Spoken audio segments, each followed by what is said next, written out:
Cordial saludo, mi nombre es Paola Fernández Campo, soy estudiante de agronomía. En esta oportunidad voy a hablarles sobre las comunidades inclusivas y los desafíos de crear comunidades en Internet. Además voy a hablar sobre la sentencia T565. Empecemos por hablar en qué consiste la educación inclusiva. Cuando hablamos de educación inclusiva, hablamos de un sistema que pretende ofrecer una mejor educación para todos, desde donde se promueva la participación a través de estrategias.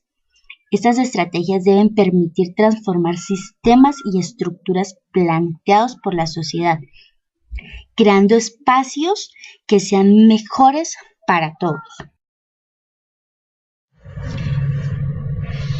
La educación inclusiva como estrategia de inclusión social. Aquí se presentan tres conceptos. Empecemos por el primero. El concepto de educación inclusiva no es sinónimo de inclusión social. Este es un proceso que busca promover la inclusión social. Para esto se toma como base el planteamiento que hace Stuart Mill. Él dice, todo lo que hacemos por nosotros mismos y lo que otros hacen por nosotros. Esta frase pretende hacer reflexionar sobre la importancia de actuar pensando en los demás, buscando cambiar una sociedad excluyente por una incluyente. El segundo concepto nos habla de la integración, no es sinónimo de inclusión. Ese concepto se debe tener en cuenta que la integración busca la inclusividad, ya que no se trata de un grupo específico de estudiantes, sino de establecer un conjunto sólido de políticas institucionales que promuevan la igualdad de oportunidades en todos los estudiantes, sin importar la edad, sin importar la raza, sin importar el sexo, sin importar el género, sin importar nada. Otro concepto es, no es lo mismo referirse a una educación inclusiva que a una inclusión educativa. Cuando hablamos de educación inclusiva nos referimos a elementos que definen la educación superior. Aquí es importante aclarar que el objetivo de este tipo de educación es determinar las estrategias educativas para que éstas respondan de una manera eficaz a la diversidad. Características de la educación inclusiva. Entre las características de esta educación encontramos la participación. Esta se define el rol que cumple la educación en la sociedad. Además de eso, constituye una política social que es clave para promover la justicia social. Pues recordemos que la participación promueve la voz y voto de cada ser humano para lograr la aceptación. Diversidad. Es muy importante ya que hace parte de las características del ser humano.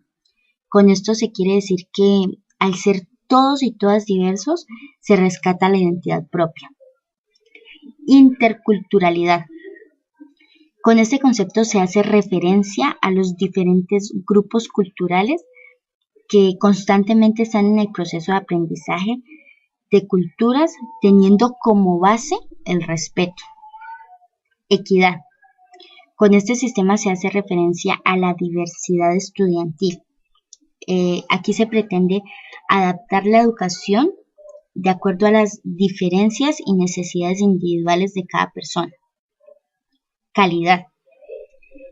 Este término busca el mejoramiento continuo de la educación en todos los niveles. El Internet y la educación.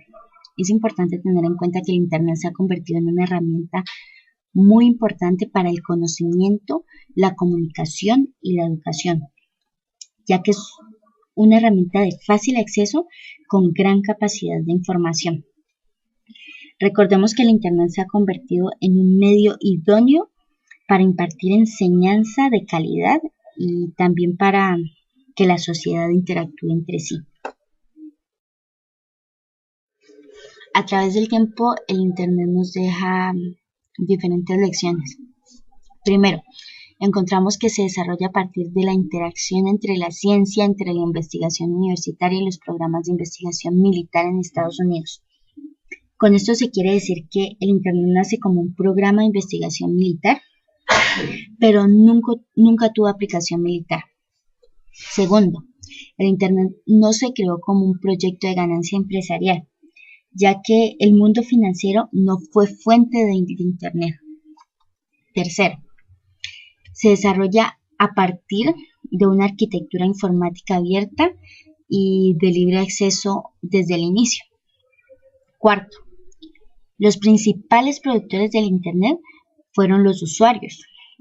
Con esto se quiere decir que ellos generaron una relación directa entre la producción de la tecnología por parte de los innovadores. Quinto, el Internet se desarrolla principalmente a partir de una red internacional de científicos y técnicos que compartían información y desarrollaban tecnologías en cooperación. La sociabilidad en Internet.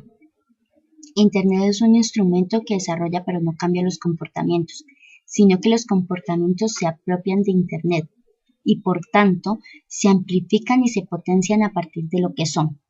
Esto significa que Internet no cambia el comportamiento, sino que es el comportamiento el que cambia Internet. Pues las comunidades virtuales también se consideran comunidades, ya que generan sociabilidad, relaciones y redes de relaciones humanas. Los movimientos sociales en Internet. Internet es un instrumento que tiene tres rasgos fundamentales. Empecemos. El primero, asistismo en la sociedad. Estos son los movimientos sociales en red que se constituyen en torno a valores de proyectos. Segundo, movimientos reivindicativos tradicionales. Estos movimientos dependen de la capacidad de comunicación y estímulos mediante la llamada a valores, principios e ideas. Movimientos sociales.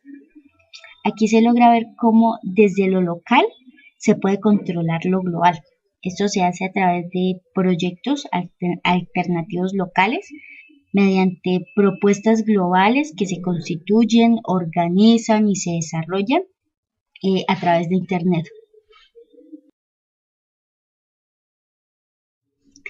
Ahora pasamos a hablar de la sentencia T565 del 2013. Esta sentencia tiene mucho que ver con la educación inclusiva, ya que cuando hablamos de inclusión no es solamente dejar entrar, sino aceptar y dar la bienvenida a lo que para nosotros es diferente. En cuanto al tema de Internet, cabe resaltar que esta fue la principal fuente de difusión de la información de lo que tiene que ver con la sentencia.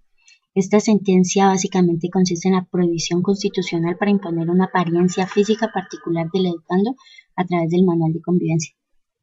Todo empieza cuando un joven de 15 años reconoce su identidad sexual y decide asistir al colegio con el cabello largo. Le imponen una sanción, le quieren cortar el cabello, la madre acepta que se lo recoja pero que no lo corte.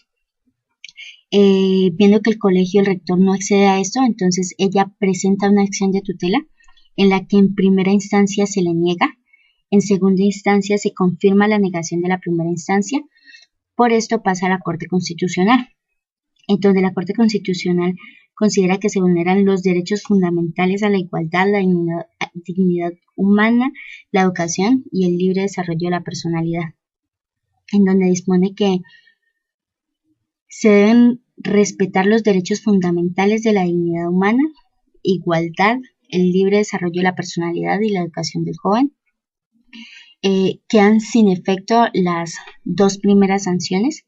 Se le ordena al rector que adopte medidas en donde se abstenga a adelantar procesos disciplinarios ante el joven y ante cualquier otro estudiante que defina su identidad sexual.